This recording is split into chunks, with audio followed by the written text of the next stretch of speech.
वो काली रात। पिछले कई महीनों से कमल अपने गांव नहीं गया था। सड़क से सिर्फ 2 घंटे का रास्ता है गांव का, इसलिए उसने प्लान बनाया था कि ऑफिस से जल्दी निकलकर वह मोटरसाइकिल से ही गांव के लिए निकल जाएगा। शाम तक पहुंच जाएगा। आज की रात बिताकर कल दोपहर बाद वापस लौट आएगा। कमल गांव की ओर बढ़ रहा था। उसको ठंड लग रही थी। उसने अपनी मोटरसाइकिल किनारे खड़ी की, डिक्की से निकालकर अपनी जैकेट पहनी। वह चलने ही वाला था कि कमल को अचानक महसूस हुआ कि उसकी पलकें भारी हो रही हैं। उसके लिए मोटरसाइकिल चलाना कठिन हो रहा था। वह सड़क के किनारे रुक गया।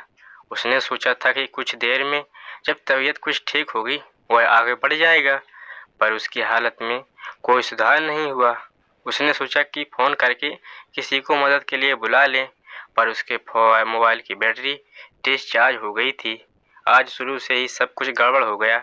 जब वह बॉस से यह कहने के लिए गया कि उसे गांव जाना है, वह जल्दी निकलेगा, तो बॉस ने उसे एक पार्सल देते हुए कहा कि रास्ते में उनके एक रिश्तेदार को यह देते हुए चला जा रहे। बॉस ने उसे लोकेशन समझाई थी, फिर भी वह भटक गया। रिश्तेदार का घर तलाशने में वक्त लग गया। खैर, किसी तरह से रिश्तेदार का घर ढूंढकर उन्हें पार्सल दिया। उसके बाद यह गांव जाने वाले हाईवे की तरफ बढ़ा। हाईवे पर पहुंचकर उसे तसल्ली हुई, अब वह गांव के रास्ते पर है। अभी कोई आधा घंटा ही वह हाईवे पर आगे बढ़ा होगा कि अचानक मोटरसाइकिल में कुछ खराबी आ गई। वह रास्ते में खड़ा था, समझ नहीं पा रहा था कि क्या करे। उसने एक दूसरे मोटरसाइकिल सवार को रोक लिया, पूछा कि आसपास कोई मैकेनिक मिलेगा। उसने कहा कि कुछ आगे जाकर हाईवे से अंदर को एक सड़क जाती है, उस पर उतरकर कुछ अंदर जाने पर मैकेनिक मिल जाएगा। कमल मोटरसाइकिल घसीटते हुए किसी तरह मैकेनिक के पास पहुंचा। करीब आधे घंटे की मेहनत के बाद मोटरसाइकिल ठीक हो पाई। अंधेरा होने लगा था। कमल के मन में आया कि अच्छा हो कि वह घर लौट जाए, कल सुबह जल्दी निकल लेगा। फिर दूसरा ख्याल आया कि जितनी देर वापस जाने में लगाएगा उतने में आगे बढ़ जाएगा। उसने आगे बढ़ने का निश्चय किया। अब एक बार फिर उसकी तबीयत खराब हो जाने की वजह से उसकी यात्रा में व्यवधान आ गया था। वह अब तय नहीं कर पा रहा था कि क्या करे। मोटरसाइकिल चलाने की स्थिति में वह था नहीं, मदद मिलने की संभावना नहीं थी। वह बहुत परेशान था। वह अपनी मोटरसाइकिल पर टिक कर बैठा था। तभी एक बोलेरो उससे कुछ आगे जाकर रुक गई। उसमें से एक आदमी उतरा। उसके पास आकर उसने पूछा कि क्या उसे कुछ मदद चाहिए। कमल ने उसे सारी बात बता दी। कमल ने उससे कहा कि यदि वह अपना फ़ोन दे दे तो अपने किसी दोस्त को मदद के लिए बुला सकता है। उस आदमी ने अपना नाम वैभव बताया।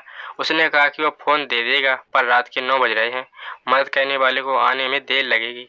वैभव ने कहा कि पास ही उसका फार्म हाउस है, अच्छा होगा कि वह उसके साथ चले।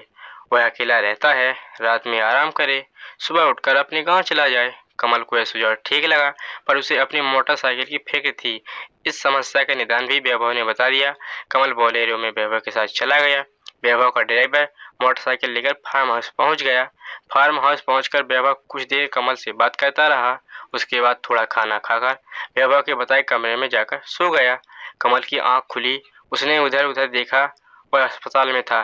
कमल ने देखा कि उसका छोटा भाई विमल सामने खड़ा है। भगवान का शुक्र है कि तुम्हें होश आ गया। विमल भागकर डॉक्टर को बुला लाया। डॉक्टर ने जांच कर कहा, अब ये ठीक है। कमल कुछ समझ नहीं पा रहा था कि वह यहाँ कैसे आ गया। वह भौचक सा इधर उधर देख रहा था।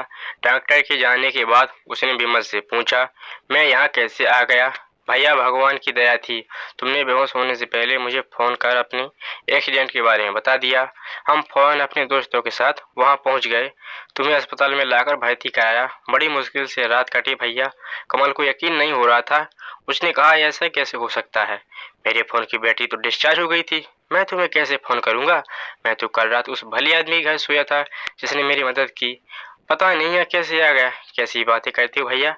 हम तुमको एक्सीडेंट वाली जगह से यहाँ लाए हैं। ये देखो तुम्हारी कॉल दिखा रहा है। विमल ने अपना फ़ोन दिखाया। कॉल डिटेल के हिसाब से उसने कल रात 9:45 विमल को फ़ोन किया था, उसी समय जब वह सोने गया था। भैया परेशान ना हो, आराम करो। एक्सीडेंट की चोट के कारण तुम ये सब सोच रहे हो। मैं डॉक्टर से जाकर बात करता हूँ। विमल डॉक्टर के पास चला गया। कमल समझ नहीं पा रहा था कि यह सब हुआ कैसे।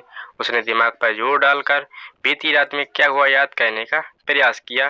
वैभव का मिलना, अपने फार्म हाउस ले जाना, उसका खाना खाकर सो जाना, सब कुछ उसे याद था। पर विमल कुछ और बता रहा था। उसने भी आंखें खोली तो अस्पताल में था। सब बहुत उलझा हुआ था, समझ से परे। वीडियो समाप्त होती है। Thanks for watching.